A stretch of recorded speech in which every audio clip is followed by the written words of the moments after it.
Bien le bonjour et bienvenue sur ma petite chaîne En avant les histoires pour le chapitre 2 concernant la chaîne de Joli Couvreur, une autre réalité. Chapitre 2 que j'ai nommé Du mythe à la légende en passant par la faute d'orthographe.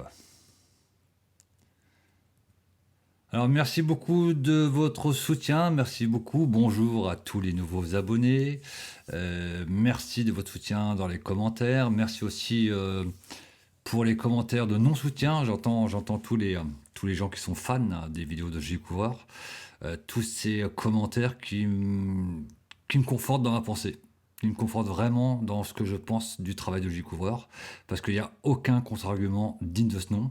Ce ne sont pratiquement que des insultes, en fait, que des insultes et des messages de non-sens pleines de haine, en fait, pleines de haine, et ben ça me conforte. Je suis vraiment ravi d'avoir quitté le milieu alternatif.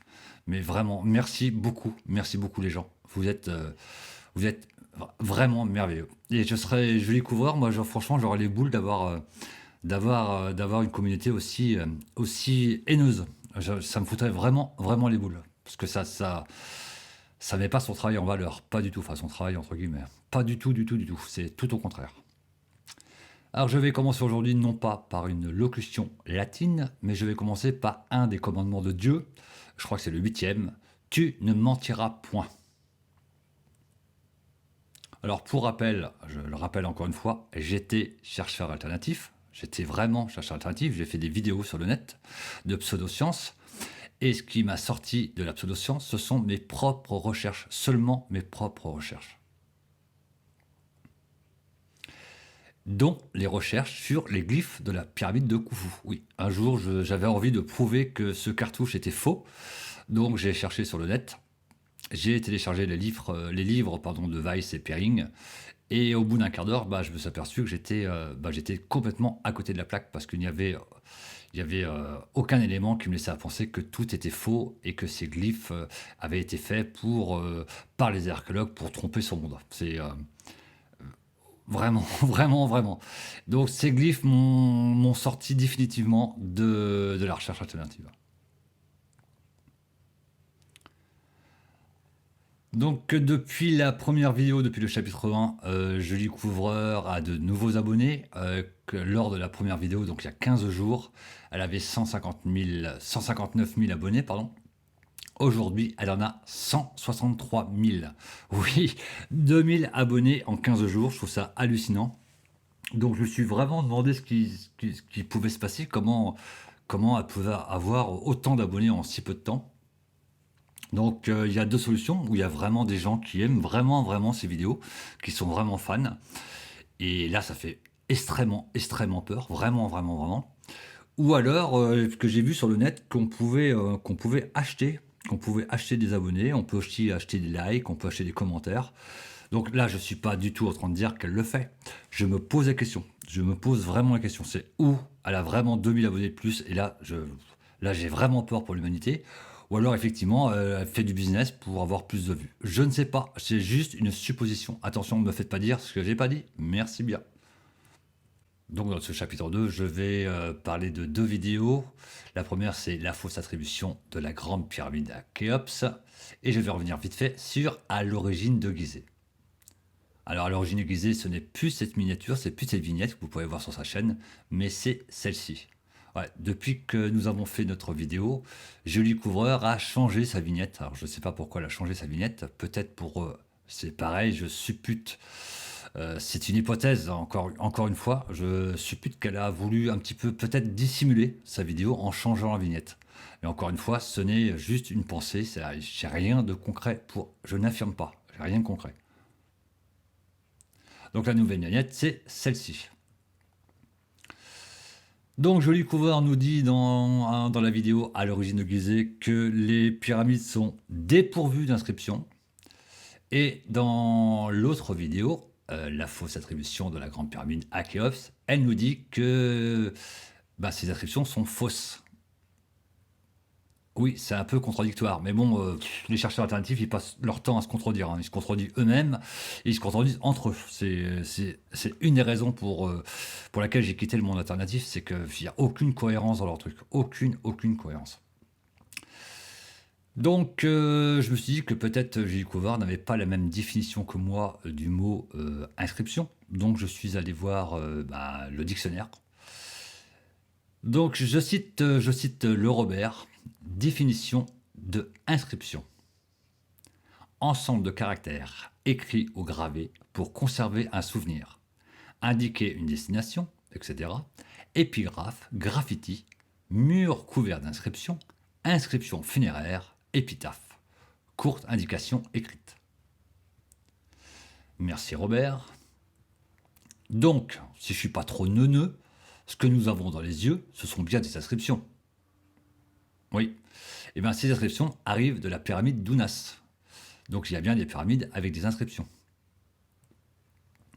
Il n'y a pas que dans la pyramide d'Ounas, d'ailleurs, il y en a dans la pyramide de Téti, la pyramide de Pépi Ier, la pyramide de Mérenré Ier, pyramide de Pépi II et la pyramide de Kekare Ibi. Et aussi dans les pyramides des reines qu'il y a autour. Je crois qu'en tout, il y a plus de 11 pyramides remplies d'inscriptions.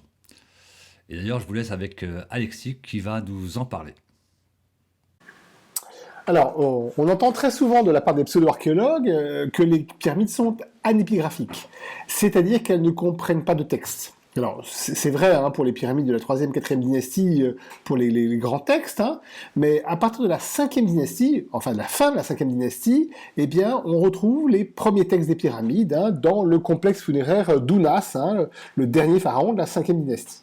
Sa pyramide est construite sur la nécropole de Saqqara, et c'est un des complexes funéraires les mieux conservés de l'Ancien Empire, avec une pyramide, un temple funéraire, une très longue chaussée de 700 mètres de long et très large, hein, 6 mètres 70 de large, et puis son temple de la vallée, bien sûr. Hein. Et sur cette chaussée, on a notamment des bas-reliefs qui évoquent les transports de colonnes, par exemple. Si la pyramide est pas très grande, hein, sa chambre funéraire est dotée d'inscriptions, et ça c'est une véritable nouveauté hein, dans les complexes funéraires égyptiens. C'est une nouveauté d'ailleurs pour toutes les civilisations de cette époque, hein, c'est la première fois qu'on retrouve des textes aussi complexes et aussi complets dans une salle funéraire, donc on est vers 2500 avant notre ère. Hein. Ce sont des bas-reliefs qui représentent des textes dits des pyramides, hein, qui sont écrits et renforcés par une peinture bleue, hein, ce qui les rend très visibles et très lisibles. Les registres évoquent des thématiques différentes, des offrandes au roi, des glorifications du souverain, ou encore la description de son ascension. En tout, on trouve 228 formules. Ces textes sont construits sous forme de dialogue entre deux ou plusieurs participants, et ça souligne et renforce hein, l'importance pour les Égyptiens de l'expression des idées. Une idée exprimée ou écrite devient réelle.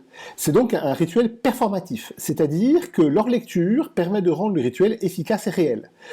Ces textes ont sans doute un rôle magique, permettant le passage du souverain dans l'au-delà. Le texte est très riche. Il comprend des jeux de mots, des jeux également de hiéroglyphes qui se répètent, hein, des significations différentes. Hein. Donc c'est assez complexe à traduire littéralement, hein. D'autant qu'au départ on pensait qu'on allait retrouver toute une description de la vie du souverain, et en fait on s'est rendu compte petit à petit qu'il s'agissait là essentiellement de rituels de l'au-delà, donc qui n'ont pas une grande signification ou une grande utilité pour comprendre le fonctionnement de la monarchie memphite. Alors, si la pyramide d'Ounas est la première à voir hein, ces textes dits des pyramides, hein, par la suite, ces textes vont se retrouver de manière très fréquente hein, dans des pyramides, dans des mastabas, et puis ensuite directement dans des sarcophages ou sur des textes hein, écrits sur papyrus, hein, et ils vont se maintenir très très longtemps.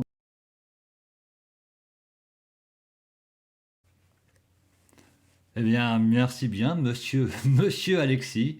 Et il y a aussi les marques de maçons des pyramides. Alors, moi, je vais vous parler de celle de la pyramide de Khufu. Et je vais laisser Alexis nous parler des marques de maçons en général et les marques des maçons de la pyramide de Pépi Ier. Voilà, alors retour avec Alexis. Les marques de carrier ou les inscriptions sur les blocs des pyramides sont une autre source très importante pour comprendre les constructions de l'Ancien Empire et leur contexte. On en trouve par exemple hein, sur les 3 pyramides construites par le pharaon Snéfrou, hein, le premier pharaon de la 4e dynastie. Ces marques, qui parfois ont des dates, hein, qui notent les années de recensement, nous permettent de comprendre et de suivre l'évolution de ces chantiers, leur durée, hein, par exemple, sont connues, hein, également les chevauchements s'il y a lieu entre ces chantiers. Sur la pyramide de Khufu, quatrième dynastie toujours, hein, on trouve également des marques de carrier qui permettent d'identifier les équipes de travail, hein, qu'on appelle les filets, hein, et ensuite ça nous permet d'avoir des noms de ces équipes, de savoir où elles ont travaillé, et parfois même de savoir quand, hein, parce qu'on a également des dates, hein, qui sont précisées dans ces textes. Ces marques culminent en fait avec la pyramide de Pépi, hein. Cette pyramide montre en effet de très très très nombreuses marques de carrier, hein, ou marquées sur les pierres, hein, notamment sur les backing stones, hein.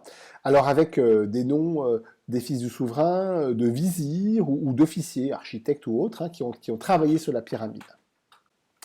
Alors, ça permet aux archéologues, hein, d'avoir des renseignements très précieux, parce qu'on a ainsi une liste des personnages, ou de certains personnages qui ont travaillé pour le souverain sur cette pyramide, ce qui permet aux chercheurs de créer une base de données, hein, ce qu'on appelle une prosopographie, hein, c'est-à-dire une base de données de personnages, hein, et ça nous permet effectivement de bien comprendre qui sont ces personnages, quand est-ce qu'ils agissent, en fonction de quoi, et parfois même quelles sont leurs relations entre eux et leurs relations au souverain.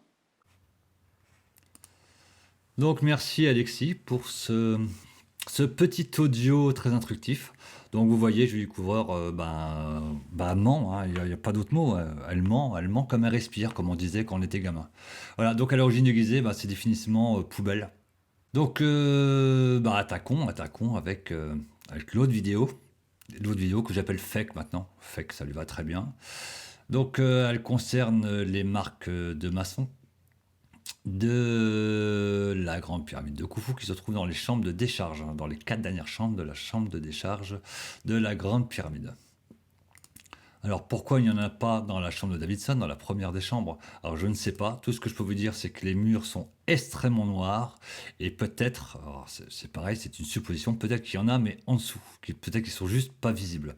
Mais j'en sais pas plus pour l'instant. Je pense qu'on en saura beaucoup plus très bientôt.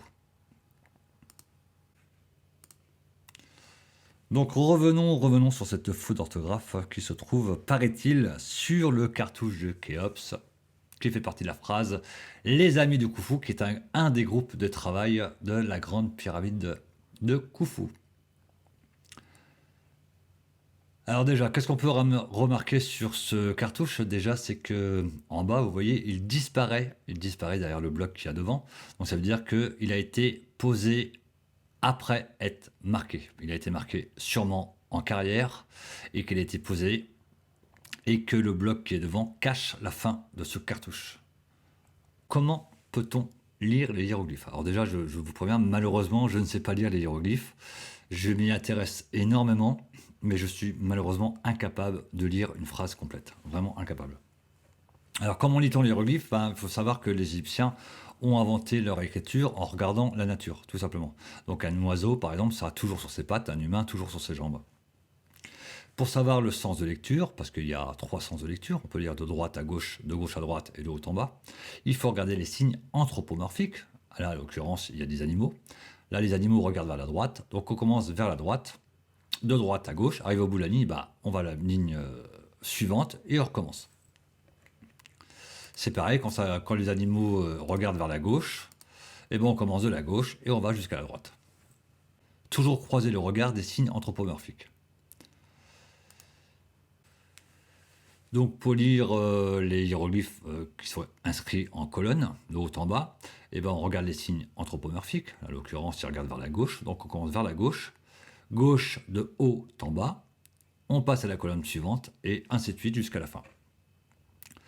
Donc comment peut-on lire ce cartouche tel qu'il est? Là, comme il est là, on ne peut pas le lire, il faut le retourner. C'est encore un élément qui laisse à penser qu'il a été fait en carrière et pas sur site. Donc pour lire ce cartouche, c'est assez facile. Là, mes connaissances sont minimes, mais je reconnais, je connais quand même pas mal de signes. Donc on part de la droite, parce que là, les poussincailles regardent vers la droite. Il faut toujours croiser les regards des signes anthropomorphiques. Donc le premier signe, c'est que, ou, F, ou. Donc, Khufu. Donc, c'est. Donc, voyons voir s'il y a véritablement une faute d'orthographe. Car Julie Couvreur nous dit qu'il y a une faute d'orthographe. Je vous le répète sans jamais le démontrer. Elle nous dit que c'est Raoufou.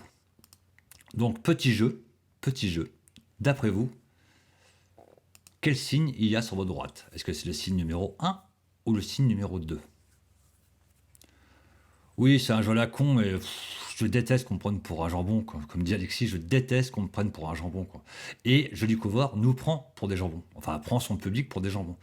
Et c'est hyper machin. Alors évidemment, vous voyez, il y a évidemment un cercle et 3 traits. Il n'y a pas un cercle et un rond, donc il n'y a absolument pas de faute sur le cartouche de Khufu. C'est bien Khufu et pas Raoufou.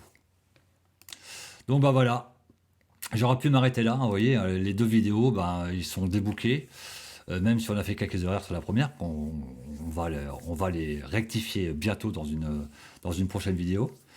Mais là, il n'y a vraiment pas de faute. Ou alors, s'il y a une faute, ben, c'est que vous y connaissez mieux que moi en lecture de hiéroglyphes. Alors, si vous pensez encore qu'il y a une faute, eh ben, je pense qu'il est peut-être temps de consulter. Peut-être un opticien déjà pour commencer. Donc, si vous voulez en savoir plus sur ces marques de carrier, suivez-moi, c'est parti mon kiki. Donc, on retrouve le cartouche de Khufu sur le papyrus éphémère à maintes reprises. Là, encore une fois, sans aucune faute d'orthographe.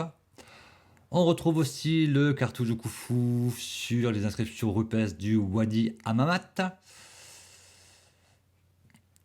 Là encore une fois, sans faute d'orthographe. On retrouve aussi sur le mastaba de un des fils de Khufu, le mastaba qui se trouve au pied de la grande pyramide de Khufu. Ce mastaba est inscrit à son nom, Khufukaf Ier. Et là encore une fois, sans faute d'orthographe. Donc, revenons à nos marques maçons de la grande pyramide de Khufu. On retrouve à plusieurs reprises le nom de Khufu sur ces trois formes.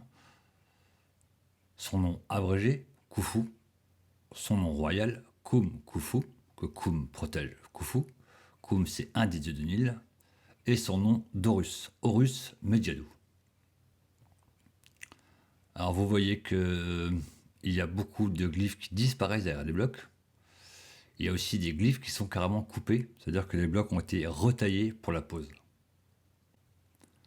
Là, encore des glyphes qui disparaissent derrière les blocs.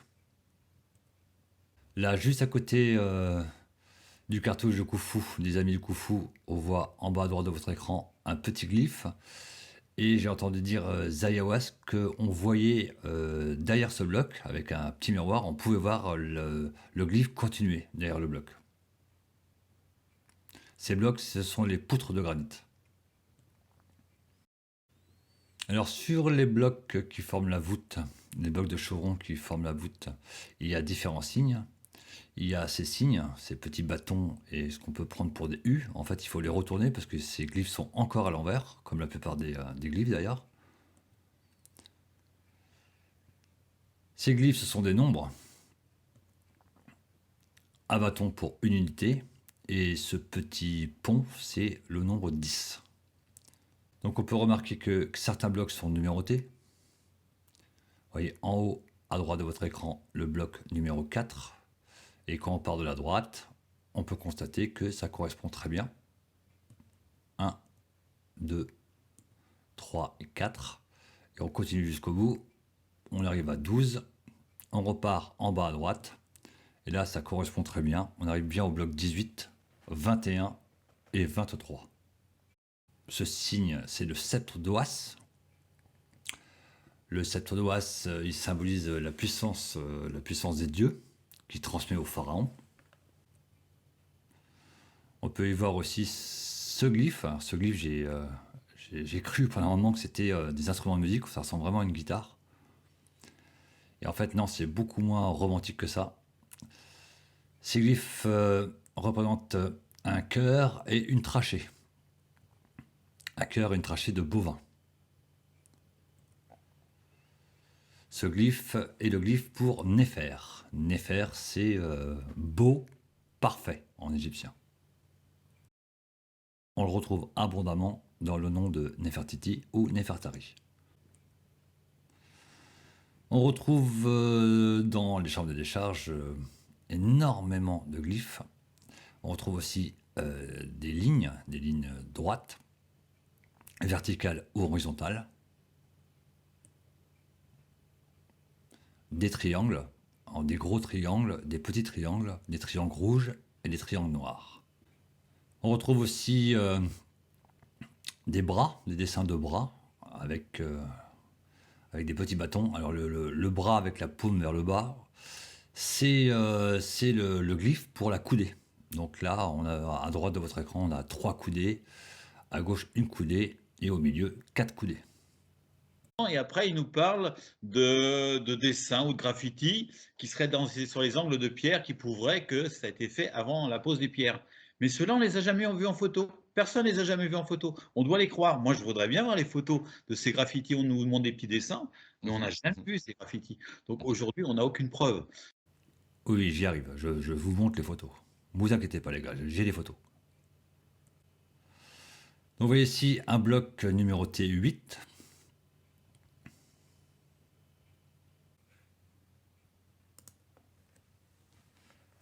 Donc, comme je vous l'ai dit, il y a beaucoup de blocs avec des lignes verticales et horizontales, dont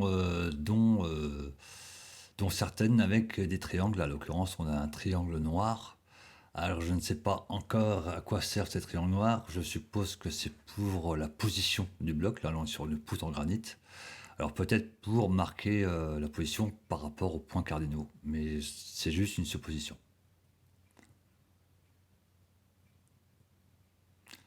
On remarque, comme je vous l'ai dit aussi, des gros triangles rouges. À côté, vous pouvez voir 4 coudées. Il y a plein d'autres signes, dont celui-ci. Alors celui-ci, j'ai cherché longtemps à quoi il correspond. Le seul glyphe qui ressemble à celui-ci, c'est pour une mesure de grain.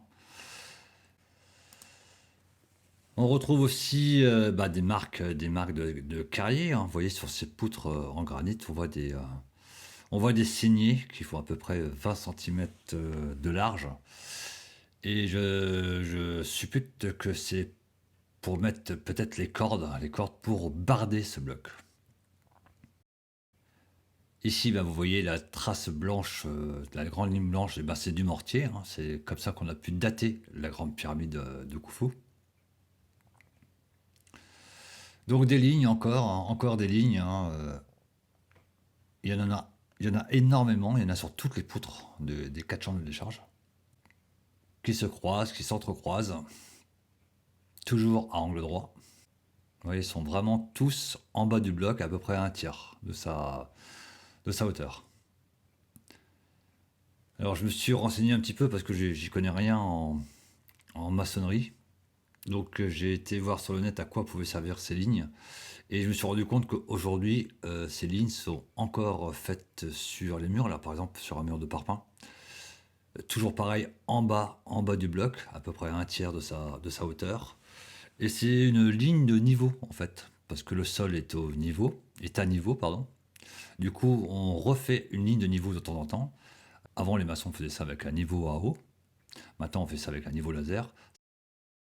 C'est pour préparer le lit d'attente. Le lit d'attente, ça se trouve en haut du bloc. Donc le lit d'attente, c'est ce qui va recevoir les nouvelles, en l'occurrence le nouveau parpaing.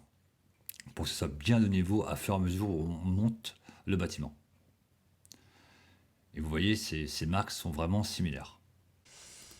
On retrouve aussi ces lignes de niveau sur la pyramide d'Ephénou. D'Ephénou, c'est une des épouses de Pépi, dans son complexe funéraire à Saqqara. Alors, vous voyez, hop, je la redessine parce que la photo n'est pas très claire, je suis désolé. Cette ligne de niveau sert justement à faire le niveau pour que le sol soit bien plat, pour pouvoir accueillir les blocs qui vont former la pyramide. Alors on peut remarquer sur la gauche le noyau de la pyramide, vous voyez que c'est du tout venant, c'est vraiment de la petite pierre. Après on va y mettre les blocs de calcaire qui sont bien équarris, vous voyez ici en marron, et après les blocs de parement de calcaire de Toura. Les Égyptiens, les Égyptiens avaient en leur possession les outils nécessaires pour faire une ligne de niveau, sans niveau à eau et sans niveau laser. Ils avaient de quoi faire sans problème. Et puis on retrouve bien sûr le nom des fils, le nom des groupes qui ont travaillé sur la Grande Pyramide. On trouve 4 noms différents de groupes. Les 2 terres purificatrices d'Horus Medjadou, les purificateurs d'Horus Medjadou, les adeptes de la puissance couronne blanche de Khufu et les amis de Khufu. Alors traduction qui va demander vérification après s'il y a une étude un jour qui sortira, bien évidemment. Donc celle-ci, c'est les amis de Khufu. Marque de fil, donc il faut le retourner pour le lire. On voit à sa gauche que le cartouche de Khufu est très usé. Cette file, c'est les adeptes de la puissante couronne blanche de Khufu. On voit à sa droite un autre glyphe. Ce glyphe, c'est le glyphe du K. Alors le K, c'est très difficile à définir avec des mots français. C'est pas l'âme, mais c'est la force vive du pharaon. C'est très difficile, c'est même indéfinissable en fait. Dans les pyramides à texte, on retrouve des formules avec le K. Je vous lis. Il est parti d'Anaoui avec son K. Il est parti Osiris avec son K. Il est parti Kenti Erti avec son K. Tu es parti toi aussi avec ton K. O Unas, le bras de ton K est devant toi. O Unas, le bras de ton K est derrière toi. O Unas, si je t'ai donné l'œil d'Horus, dans ta face est pourvu, c'est pour que le parfum de l'œil d'Horus diffuse vers toi.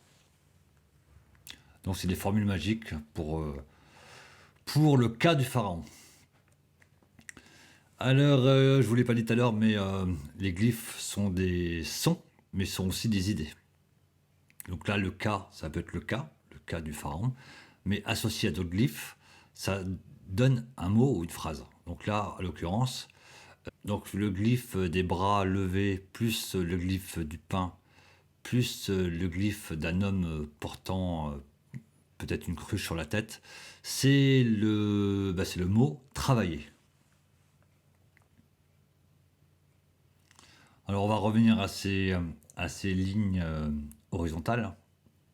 Vous voyez qu'ils sont, là, en l'occurrence, sur la photo, on voit bien que la ligne est beaucoup moins usée que le cartouche qui est à côté. Donc pour moi, ça laisse vraiment à penser que ce cartouche a été fait en carrière, que ce bloc a été bardé sur un bateau sur le Nil, déchargé et monté dans la Grande Pyramide, donc obligatoirement usé par la manutention, alors que cette ligne a été faite dans la pyramide pendant la pose. Alors moi, ce que j'aime faire, c'est chercher. J'adore ça. Ça me fait bien marrer. J'adore découvrir des trucs. Donc je trafique un petit peu les photos pour forcer un peu le contraste et autres. Et après, je redessine ce que je vois. Alors là, ça fait un peu brouillon, mais quand on connaît bien les marques de la Grande Pyramide, moi je reconnais tout de suite le nom de l'équipe. C'est les adeptes de la puissante couronne blanche de Khufu. Ici, c'est pareil. Là, on voit là, un des noms de Khufu. Encore une fois, il faut le retourner. Et là, on peut lire Horus Medjadou.